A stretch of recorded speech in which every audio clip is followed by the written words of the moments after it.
നല്ല പഴുത്ത ഏത്തപ്പഴവും ഗോതമ്പൊടിയും വെച്ചിട്ട് 4 മണിക്ക് തയ്യാറാക്കാൻ പറ്റുന്ന ഒരു അടിപൊളി പലഹാരമാണ്. വീഡിയോ സ്കിപ്പ് ചെയ്യാണ്ട് മുഴുവനായി ഒന്ന് കാണണേ. അപ്പോൾ എങ്ങനെയാണ് തയ്യാറാക്കുന്നതെന്ന് വീഡിയോ കണ്ടിട്ട് വരാം. ആദ്യമായിട്ട് നമുക്കിതിലേക്ക് വേണ്ട ശർക്കര ഒന്ന് ഉരുക്കിയെടുക്കാം.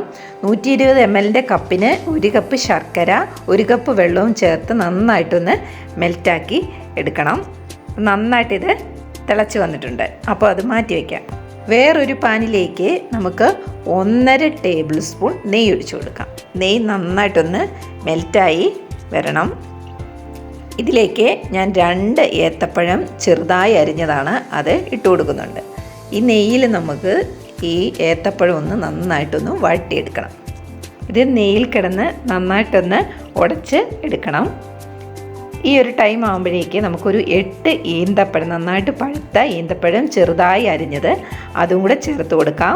അത് ഈ നെയ്യിൽ ഒന്ന് നന്നായിട്ട് മിക്സാക്കി എടുക്കണം. ഒന്ന് ഇതേപോലെ ഉടച്ച് കൊടുക്കാം.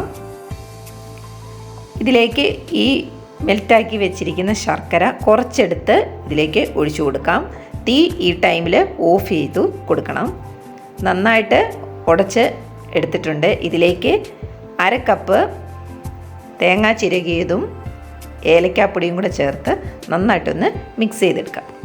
നന്നായിട്ടൊന്ന് മിക്സ് ചെയ്തതിന് ശേഷം നമുക്ക് വേറൊരു പാത്രത്തിലേക്ക് ഇത് തണുക്കാനായിട്ട് എടുത്ത് മാറ്റി വയ്ക്കാം. ഇനി ഒരു പാത്രത്തിലേക്ക് 250 ml കപ്പിന് 1 കപ്പ് ഗോതമ്പ് പൊടി ഇട്ട് കൊടുക്കുന്നുണ്ട്. ഇതിലേക്ക് ശർക്കര പാനിയാക്കിയേക്കുന്നത് അരിച്ചാണ് ഒഴിച്ചിരിക്കുന്നത്. അത് ഒഴിച്ചു കൊടുക്കാം. 1 നുള്ളു ഉപ്പും ചേർത്ത് കൊടുക്കുന്നുണ്ട്. ഇതിലേക്ക് ഏത്തപ്പഴത്തിൻ്റെ മിക്സും കൂടെ ചേർത്ത് കൊടുക്കാം. നന്നായിട്ട് തണുത്തതിന് ശേഷമാണ് ഇതിലേക്ക് ചേർത്ത് കൊടുക്കുന്നത്. ഇനി നന്നായിട്ട് ഇതെല്ലാം കൂടെ ഒന്ന് മിക്സ് ചെയ്ത് എടുക്കാം. അതിനുശേഷം നമുക്ക് കൈയും കൊണ്ട് നന്നായിട്ട് ഇതൊന്ന് ലൂസ് പരുവത്തിനാക്കണം. ഇപ്പോൾ ശർക്കര ഇത്രയും ബാക്കി വന്നിട്ടുണ്ട്. ഞാൻ മൊത്തം ചേർത്ത് കൊടുത്തിട്ടില്ല. നിങ്ങൾക്ക് മധുരത്തിനനുസരിച്ച് കൂടുതൽ വേണമെങ്കിൽ അത് മൊത്തം ചേർത്ത് കൊടുക്കാം. നന്നായിട്ട് കൈ കൊണ്ടൊന്ന് ഇതേപോലെ ഒന്ന് മിക്സ് ചെയ്തതിന് ശേഷം ഈ 120 ml കപ്പിന് 1 കപ്പ് വെള്ളം ചേർത്ത് കൊടുക്കുന്നുണ്ട്. ഞാൻ തിളപ്പിച്ചാറിയ വെള്ളമാണ് ചേർത്ത് കൊടുത്തിരിക്കുന്നത്. അത് മൊത്തം ചേർത്ത് കൊടുത്തിട്ടുണ്ട്.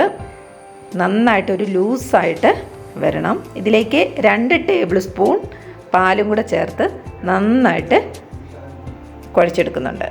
ഈ ഒരു പരുവാണ്. ഇനി നമുക്കൊരു കേക്ക് ടിന്നെടുക്കാം. അതിൽ നെയ്യെല്ലാം സൈഡിലൊക്കെ നന്നായിട്ട് പുരട്ടിയതിന് ശേഷം ഒരു വട്ടയില എടുത്ത് ഉള്ളിലേക്ക് വെച്ച് കൊടുക്കുന്നുണ്ട്. വാഴയില വേണമെങ്കിലും വെച്ച് കൊടുക്കാം. അതിലേക്ക് ഈ ബാറ്റർ ഇട്ട് കൊടുക്കാം. ബാറ്ററെല്ലാം നമുക്ക് ഇതിലേക്ക് ഇട്ട് ഒന്ന് ഷേപ്പാക്കി എടുക്കണം. താല്പര്യമെങ്കിൽ ഈ ടൈമിൽ കാഷ്യൂനട്ടൊക്കെ ഇട്ട് കൊടുക്കാം. ഇനി ഒരു ഇഡ്ഡലി തട്ടിലേക്ക് വെച്ച് കൊടുക്കുന്നുണ്ട്. ഒരു 20 മിനിറ്റോളം ഇത് ആവിയിൽ നന്നായിട്ടൊന്ന് വെന്ത് കിട്ടണം. ഇപ്പോൾ റെഡി ആയിട്ടുണ്ട്. ഇനി ഒന്ന് തണുത്തതിന് ശേഷം നമുക്കിതൊരു പ്ലേറ്റിലേക്ക് മാറ്റാം. നന്നായിട്ട് വന്നിട്ടുണ്ട്. അപ്പോൾ വീഡിയോ ഇഷ്ടമായാൽ ലൈക്ക് ചെയ്യാനും കമൻറ്റ് ചെയ്യാനും കൂടെ സബ്സ്ക്രൈബ് ചെയ്യാനും ഷെയർ ചെയ്യാനും മറന്നു പോകരുതേ. എല്ലാവരും ഇതേപോലെ തയ്യാറാക്കി നോക്കൂ. വളരെ ഇഷ്ടപ്പെടും. ഒന്ന് കട്ട് ചെയ്ത് എടുത്തിട്ടുണ്ട്. അപ്പോൾ പുതിയൊരു വീഡിയോ ആയിട്ട് ഉടൻ തന്നെ വരുന്നതായിരിക്കും. Thank you for watching. By.